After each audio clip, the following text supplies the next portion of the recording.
That's my preventive measure for you. That's the Tyrone-proof oven right there. Hey, what's up everyone? So welcome to another episode. I'm very excited for this one. This is gonna be barbacoa. I love barbacoa. I love Mexican food. I grew up eating Mexican food constantly as a kid. From the 24-hour Filibertos to the taco stands on the side of the street. So this is a really good one. And it's typically made with beef or lamb. If you go with beef, you can definitely get like beef cheeks. You can get beef short ribs. You can even involve something that some people use, which is tongue, if you want to do that. So the interesting thing about barbacoa is apparently it came from the Caribbean and it was introduced to Mexico as a style of cooking. They took that, made it their own, and often they'll use lamb or beef as mentioned, and they will wrap it in grape leaves, or not grape leaves, they'll wrap it in banana leaves and put it in a pit and cover that pit and cook it for a long period of time. So this is a slow cooking method and it's gonna be really good. It's not gonna be super traditional because I wanna go against tradition. I like going against tradition. I like to have the traditional one first and then I will take that recipe and add things that I think I would like in it as well, which is something that you can do, feel empowered, because it's okay to break tradition. Respect tradition, but it's also okay to break it and add to. So we're gonna go ahead and make this. Again, I'm super stoked for this and let's begin cooking. Okay, so this is a leg of lamb and it has a bone running through it. I want to debone this because I'm gonna be braising this and I want that bone to be exposed to the braising liquid that we're gonna be using. So I'm gonna take this and make it into little tiny pieces or big chunks and then I'm gonna sear it and keep that bone because I want to try out putting it in that braising liquid to see if it helps make it more rich. Okay, so I want to show you something really quick here. So I'm going to flip this around.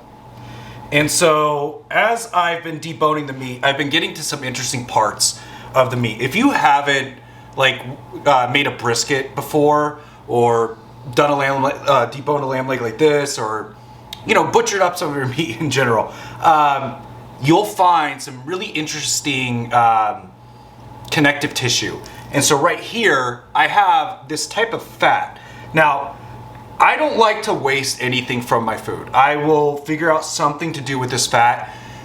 So pretty much in my braising period, I'm gonna leave it in the braising liquid, just in an area where I know it's at so that I can pull it out before I start doing my shredding process. But you definitely wanna get rid of this. So I just very carefully with my knife, I just slowly start taking bits out of this.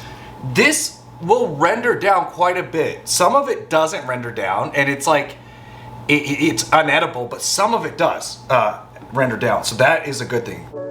All right, so I'm going to quickly go through just cutting up all this meat, deboning the lamb leg overall, and you just want to go for really large chunks if you're using any sort of meat that's large like this. It just makes it a lot easier in the cooking process. So I'm just going to go through here quickly and speed this up for you so we don't waste too much time here. And as you can see, I'm just kind of trying to get it as clean as I possibly can as I cut through it. And as you can see here, I'm removing any intermuscular fat that's in there. And definitely be careful. Don't cut yourself, people. Want to be safe here.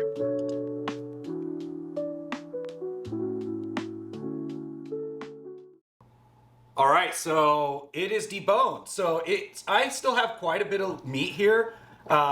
Just because I'm not that great at deboning, but that's okay. What I'm gonna do is I'm gonna trim this off and I'm gonna sear it. I've already trimmed some pieces. I'm gonna sear it in a pan and I'm gonna give it to my dogs. They deserve a good treat too, so that'll be real good for them. So you can always do that for your dogs too. Just, you ask your vet if you're worried about it or something like that. I'm not a veterinarian. I can't tell you what dogs can and can't have, but I'm giving it to my dogs, so they'll have a good time.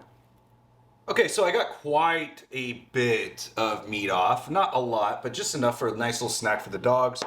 And I want to go ahead and break this bad boy apart. I don't feel like cutting through all this, so I'm just going to do this. There we go.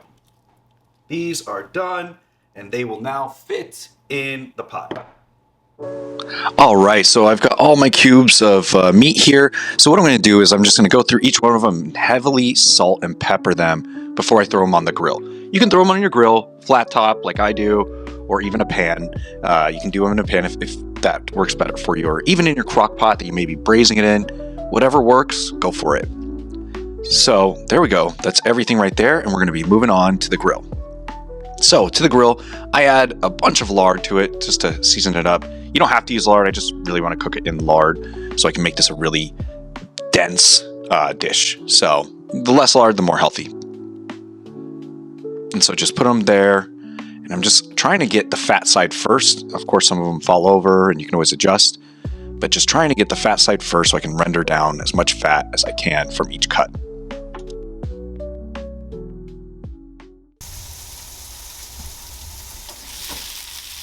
All right, these are looking nice and good. I'm going to start turning these. Go. Getting a nice little sear on them. Move this one here.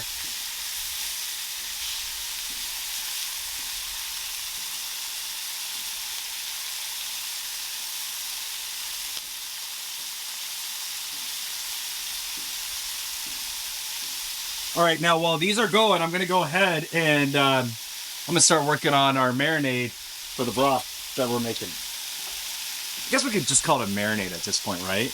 Can we call it a marinade or a broth? With what it is at this point in the cooking process? Not too sure.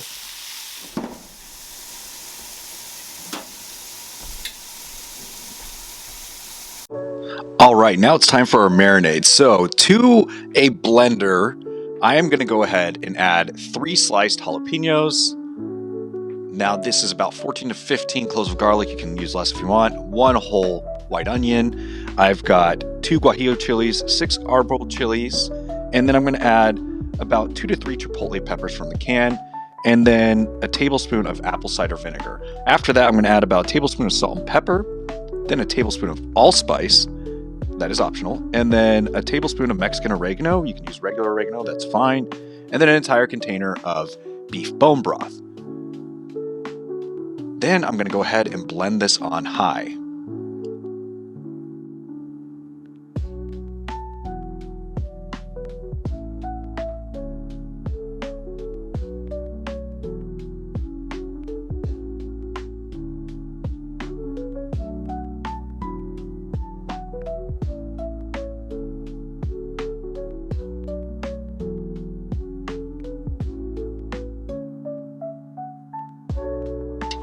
All right, into a large, deep aluminum tray, I'm going to go ahead and add in all the pieces of seared lamb around the edges. And just place those all in there.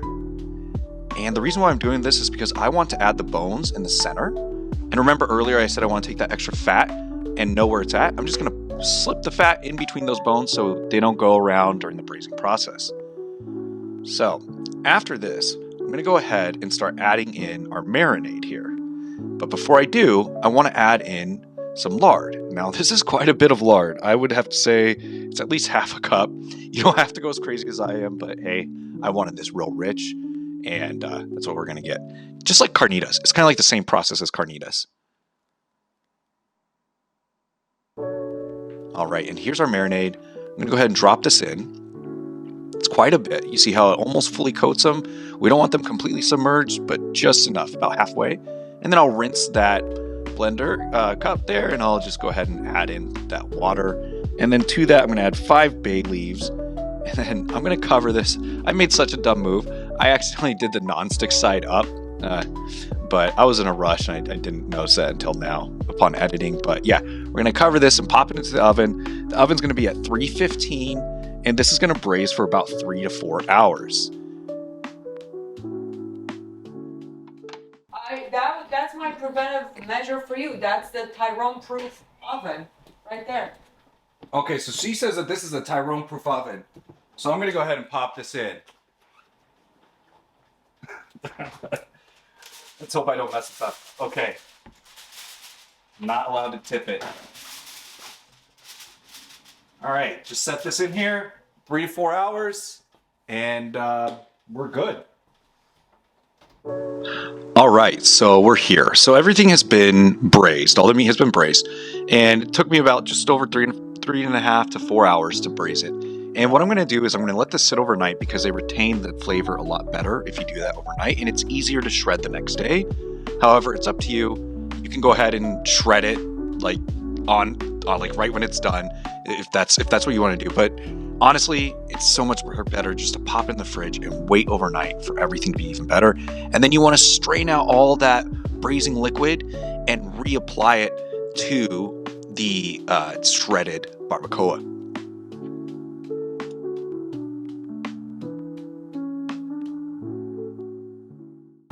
All right, so it's all done. This is after the second day, so I cooked this yesterday and I decided to let it sit overnight. I just think it tastes a lot better, but you can always eat it the same day. You can just see all that liquid that we used to braise it, and it is just juicy as hell. Just dripping with sauce. Okay, so I'm gonna go ahead and start assembling my tacos.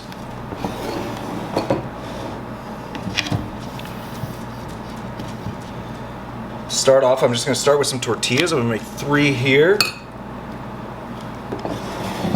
Start with my lamb, the barbacoa. There we go.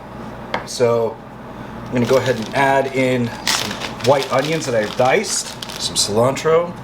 I like quite a bit. This is a rough chop. You can fine chop it if you want. I made some salsa verde as well that I'm going to add to this. I think I might have a salsa verde recipe already that just isn't a video that I haven't edited yet, but we'll see. All right, just put that on top, some cheese, and then I'm gonna go with some lime, just a little bit. All right, we are ready. All right, so we're here. I'm super excited to eat these right now. I love barbacoa, so I'm gonna go ahead and dig in. All right, go.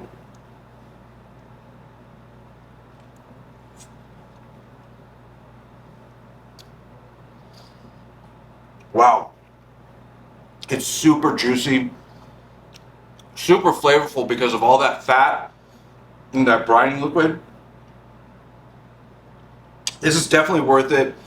It's not a difficult dish. Remember, you can make this from beef cheeks, you can make it from other cuts of beef, you can make it from other cuts of lamb. It doesn't have to be the big one that I just used from the lamb leg. There's so many different cuts of beef and lamb that you can use for this. And it's not expensive and it goes a long way. And the nice part is I have enough food for a while. I can freeze half of it and take it out, defrost it, and use it on a rainy day. Wow.